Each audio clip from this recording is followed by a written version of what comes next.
Hey everyone, GXVL here with a brand new review and discussion talking about Isom issue number 1. I had a great time reading it during the weekend when I was visiting at my sister's household back in Lubbock, and I just really had a great time reading it, and especially when I was just driving back into El Paso.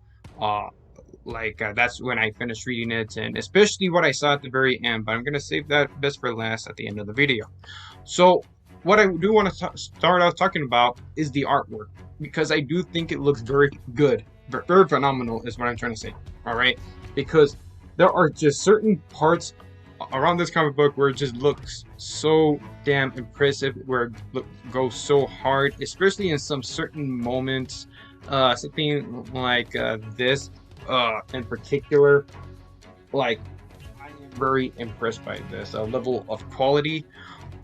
I am glad to read something very new, and especially trying to wow you on how the art and the colors blend so well, trying to be very stylized, and it kind of gives me that feel of like maybe that type of that level of artwork between like the 2010s and 2000s of both the DC and Marvel, because as of late apparently they've been going on and off by hiring different artists and colorists themselves, where it looks like kind of what's the word I'm looking for? Like, not coherent, not structured at all. It looks like a giant mix bag. If you catch my drift, but I'm pretty sure some of them are just like maybe Elseworld or What If stories, but it kind of looks like it to me, especially when following YouTubers like both Young Rippa and even Thinking Critical that I have been following for quite a while. So I'm glad that they have been showing me some interesting comic book panels, and especially the level of materials being used.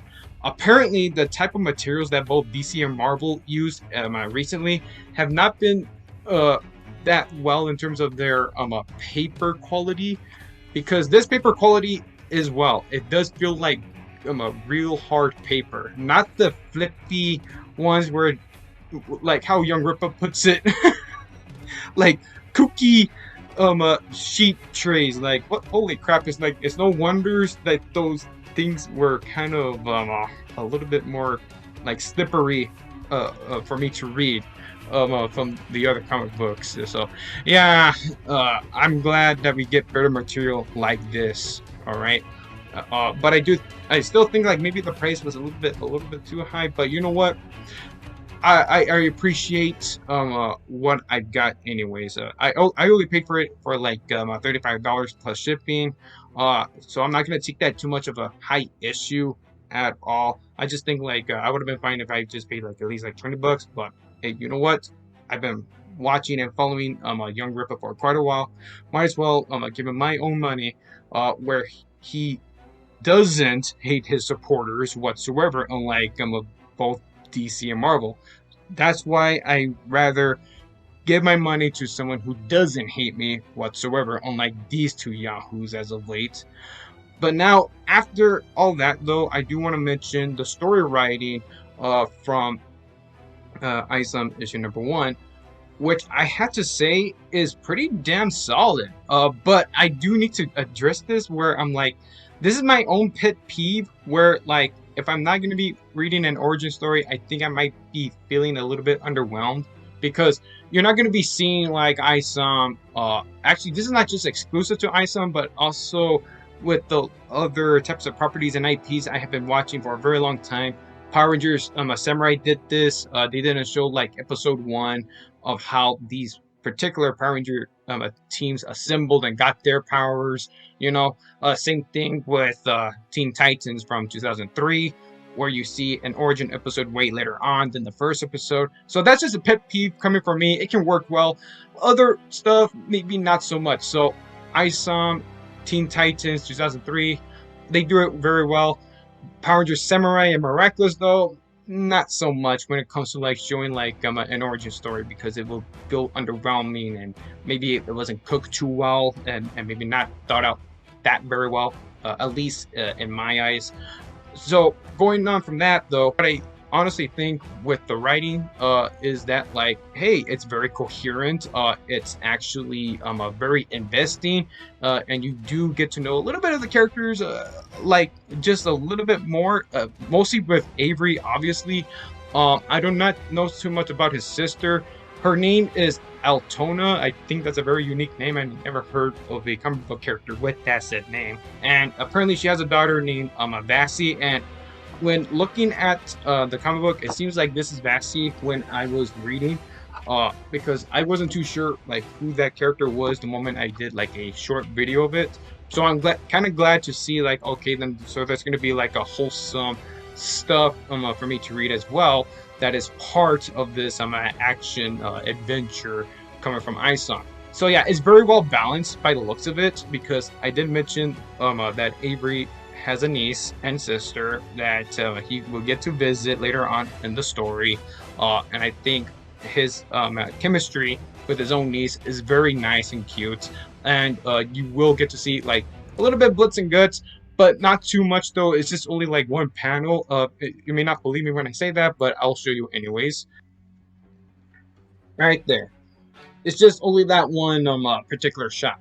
And I'm kind of glad it is very like tame and not like overboard with the whole like blood and guts, like with some comic book stuff, especially coming from movies. I'm looking at you, sometimes DC and sometimes Marvel, I'm wanting to go a little bit more harder uh in some of your stories, because like you don't really necessarily need to like crank up the violence that much. It just depends which character you're using. With Wolverine, you do need to like think about who he is gonna be fighting, right? So obviously coming from Avery, aka Isom, he gets to fight a little bit more tame than the likes of Wolverine, obviously, right?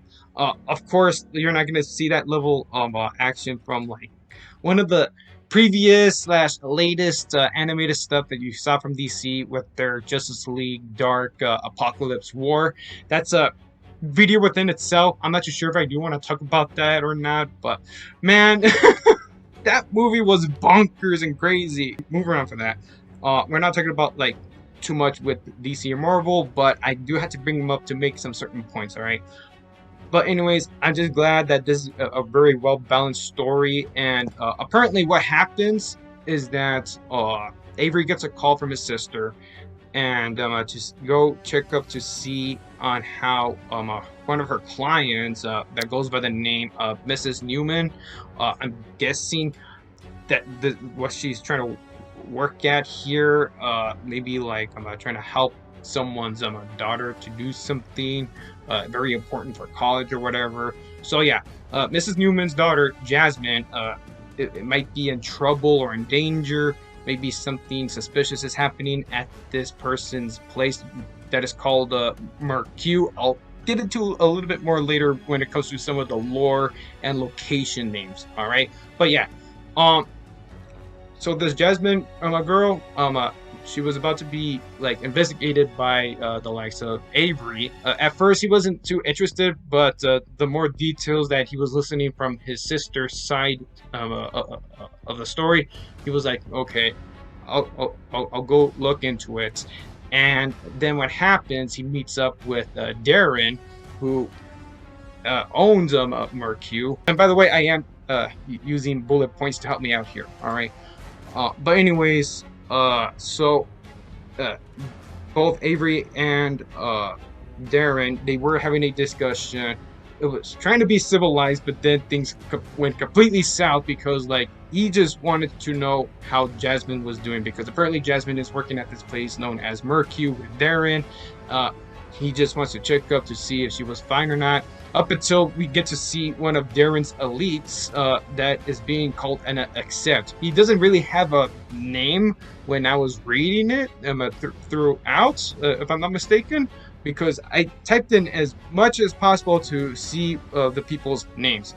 So as far as I know it, yeah, you get Darren's elite. He kind of looked like a generic bouncer, if I'm being honest, but he does make it kind of very interesting for me to see, like, this type of bouncer will beat the crap out of you, not just simply kick you out like any other ordinary bouncers. So I kind of dig this where this is going, and not gonna lie, this writing is kind of basically a blend of both DC and Marvel, because obviously Young Rippa is inspired by these two big guys, because he read their comic books back when he was a very young dude. I've watched his videos, that I need to mention yet again, but it really shows how much he really cares for his craft when it comes to writing a story. So if you want to know what an accept is, I will mention that just a tiny bit later. And then, of course, you do get to see some other characters known as the Alpha Core. Like these kind of giants, you get a female and two males. Not gonna lie, they look very interesting to me, and they're kind of like if both Superman and Lex Luthor teamed up, and are affiliated with both military and law enforcement. So they're that type of characters, and I'm not too sure if I do want to call them heroes. I think I should just call them like just simply Alpha Core, because they seem to be somewhat neutral, but it seems like they are trying to like care for the law. Heck, they were fighting off against Yaira, and not gonna lie, I think this is where like the story is kind of like where it's a tiny bit weak for me, just a tiny bit weak. It's not like bad writing by any means, but they didn't give me too much of who Yaira is, other than the other characters.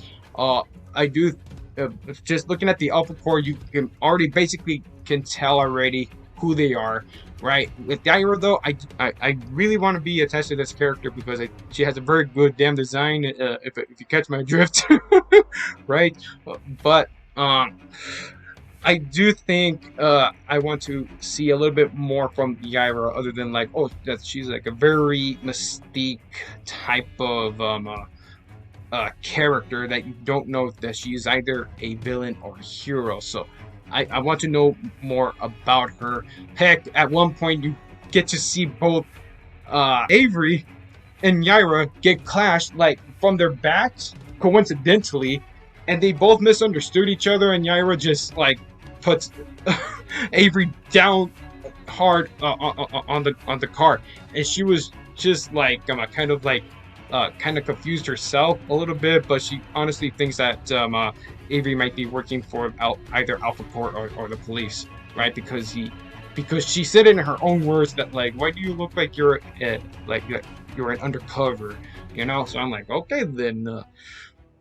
So yeah, again, like I get a sinking feeling that like Yaira might be the Mystique of Isom, but I'm pretty sure she will have more of her own character. And when I was reading through this, not gonna lie, I honestly do think that Avery gives me gives off that type of vibe. Like, think of John Stewart Green Lantern and Bruce Wayne Batman put together, and this is basically this character. That's the type of feel I'm getting off, and I was hearing that type of voice, like John Stewart's voice from that from the Justice League, the animated series. Not gonna lie, I think I could definitely hear that coming from Isom. All right. I think the other thing I do want to mention is that you get to see another character. His name is Sam. Apparently, Avery works with Sam at a ranch, so he's kind of like both a friend and a coworker. But apparently, you only get to see him just momentarily, and he was gonna go while he was talking to like Avery on the phone. He heard something. He pulled out a gun. He was going into his own storage because he heard something, and then apparently that's kind of ignored just temporarily. I'm pretty sure that's going to be addressed in the next issue. So I'm very curious about that. I'm very curious.